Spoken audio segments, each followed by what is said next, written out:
ये बंधन दिलों के बंधन, ये नाते दिलों के नाते। शुभमंगल होणार आणखीनच हॅपी, कारण नव्या रूपात हॅपी होम फर्निचर घेऊन आले आहेत। फर्निचरचा लग्न बस्ता फक्त 51,000त। आजच भेट द्या हॅपी होम फर्निचर, एकविरा चौक जवळ, पाइपलाइन रोड, अहमदनगर। आयुष्यात जशी प्रगतीकरिता प्रत्येकजण प्रयत्न करतो, तसेच वेळ देऊन शारीरिक प्रगतीसाठी नियमित व्यायामाच्या माध्यमातून प्रयत्न करणं गरजेचं आहे, असे प्रतिपादन गश्मीर महाजनी यांनी केलंय। साईदीप सह्याद्री हॉस्पिटल, गोल्डन्स जिम आणि इतर सामाजिक संस्था यांच्या संयुक्त विद्यमाने आयोजित वोकेथॉन प्रसंगी प्रमुख पाहुणे म्हणून गश्मीर महाजनी बोलत होते। त्यांनी सांगितलं की शरीर स्वास्थ्य तर आयुष्य समृद्ध, आणि आज धावपळीच्या जीवनात आपल्या शरीराचं स्वास्थ्य उत्तम ठेवण्यासाठी नियमित व्यायाम आणि संतुलित आहार यांचे खूप महत्त्व आहे। साईदीप सह्याद्री हॉस्पिटलमधील आरोग्य सेवा सुविधा आणि भविष्यातील वाटचाल पाहता नगर जिल्ह्यातील लोकांना आरोग्य समस्यांवरील उपचारासाठी कुठेही जायची गरज नाही।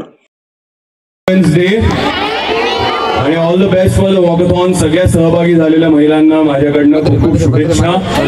Wish you all the best. आणि ऍक्च्युली सर रिसेंटली ना I would like to share an experience. मी इकडे येत होतो, मला बोलवलं, त्यांनी सांगितलं की शक्ती द पॉवर वॉकथॉन आहे आणि तुम्हाला इकडे फेसिलिटेट करायचं आहे लोकांना, आम्हाला तुम्हाला फेसिलिटेट करायचं आहे। असंच मी मुंबईत एक इव्हेंट केला होता, NDTVनी विमेन एम्पॉवरमेंट करता अवॉर्ड्स दिली होती, तिकडे अवॉर्ड द्यायला मला बोलवलं। मग नाशिकमध्ये मी पिंकथॉन फ्लॅग ऑफ केली, तिकडे महिलांची हे होती, मॅरेथॉन होती। सो मी एक विचार करतो की सगळे महिलांचे जे इव्हेंट्स आहेत तिकडे मला का बोलतात, म्हणजे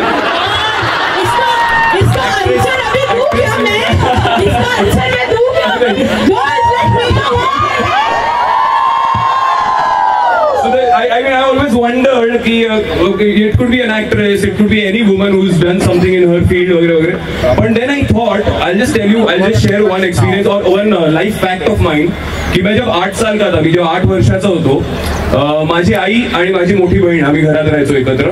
त्या दोघींनी मला एक हाती वाढवलं आणि आमच्याकडे ना 6-7 एक्स्ट्रा खोल्या होत्या पुण्यामधल्या आमच्या घरामध्ये, अजूनही आहे। आणि मी 8 वर्षाचा होतो, सो त्या खोल्या रिकाम्या असायच्या।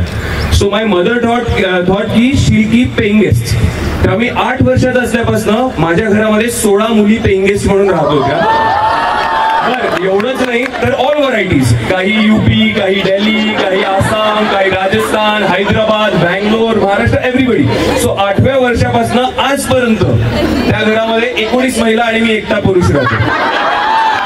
सो देन आय थॉट की कुठलीही महिलांची वॉकथॉन असो, त्यांचं कुठलंही सेलिब्रेशन असो, त्याला फ्लॅग ऑफ करण्याकरता माझ्यापेक्षा जास्त क्वालिफाईड मुलगा कोणीच नाही। So I am glad to be a part of this या उपक्रमाचा भाग होण्याकरता, करून घेण्याकरता sir Deepak sir, Kiran sir, Venkatesh and his entire team, doctor Vaishali आणि ज्योती मॅम, खूप खूप धन्यवाद। I am feeling really blessed and wish you all a great walk in the morning and will have lots of fun. God bless you all. जय हिंद, जय Maharashtra. Thank you. Saideep Sahyadri हॉस्पिटलचे chairman doctor Deepak यांनी या वोकेथॉन माध्यमातून आरोग्य हीच खरी धनसंपदा आहे आणि स्वास्थ्य उत्तम ठेवण्यासाठी व्यायाम आवश्यक आहे आणि नेहमी असे सामाजिक उपक्रमाचे साईदीप सह्याद्रीतर्फे आयोजन करण्यात येते असे सांगितले। यावेळी प्रसूती आणि वंध्यत्व निवारण तज्ज्ञ डॉक्टर वैशाली किरण यांनी महिला दिनाचा औचित्य साधून स्त्री शक्तीचा जागर म्हणून या वोकेथॉनचे आयोजन करण्यात आलं होतं। महिलांचे आरोग्य उत्तम असले की संपूर्ण कुटुंब सुदृढ राहते आणि याकरिता या वोकेथॉनचं आयोजन करण्यात आलं होतं, ज्याला खूप उत्तम प्रतिसाद मिळाला। नमस्कार।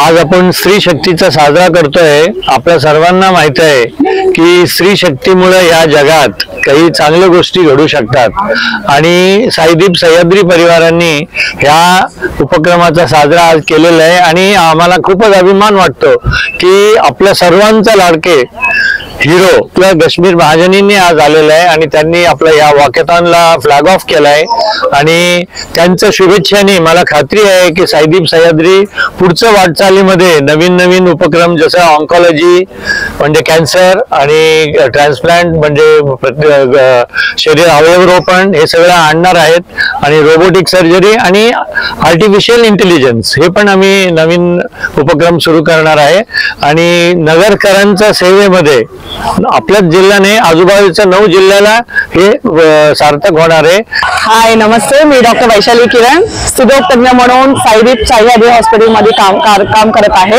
इथं आजचा दिवस आम्ही आमच्या हॉस्पिटलच्या तर्फे एक वॉकथॉन महिलांसाठी महिला दिनानिमित्त आयोजित केले होते. एवढी मोठ्या संख्येने इतके लोक छान प्रतिसाद दिले. हे करायचे उद्देश होता की मी स्त्रीरोग तज्ञ असून खूप स्त्रियांना मला वेळ काढायला होत नाही मॅडम, टाइम नाही मिळत, बाळ छोटा आहे, डब्बा बनवायचे, असं काहीतरी वेगळे वेगळे कहाणी ऐकून येते मला. या सगळ्यांना सोबत आज सकाळी 6ला उठून पर्टिक्युलरली एक स्त्री होती जे जळगाववरून इथं माहेरी आलेली आहे, डिलिव्हरी झालेले 6 महिन्याच्या बाळाला घरी सोडून इथं वॉकथॉनला आली होती. तर हे सगळे स्फूर्तीदायक जे लोक भेटणार आहे आम्हाला ते बघून अजूनही आम्ही I think we should step forward, fit राहू. सगळ्यांना ते जागतिक एक थोडासा let them be aware of fitness and health ह्या उपक्रमाने आम्ही हे केले होते. तर सगळ्यांनी खूप छान प्रतिसाद दिले, त्याबद्दल मनापासून आभार. कॉंग्रॅच्युलेशन्स वहिनी बाळ झाल्याबद्दल. पण मी ऐकलंय डिलिव्हरी फार क्रिटिकल होती, आता ठीक आहे ना सगळं? अगं होता थोडा प्रॉब्लेम, पण स्त्रियांच्या आरोग्याची संपूर्ण काळजी घेणारं मातृसेवा होतं ना साथीला. सगळं सुरळीत झालं. किशोर वयापासून ते रजो निवृत्तीपर्यंत स्त्रीच्या आरोग्याची संपूर्ण काळजी घेणारं अहमदनगरमधील पहिलं स्त्री रुग्णालय Matruseva women's hospital, obstetric ICU. किशोरवयीन आणि विवाहपूर्व समुपदेशन, गरोदर माता तपासणी आणि प्रसूती, पहिल्या सिझेरियन नंतर नॉर्मल डिलिव्हरीची सोय. मातृसेवा विमेन्स हॉस्पिटल, सक्कर चौक, नवीन टिळक रोड, अहमदनगर. फोन 9850 20 0017.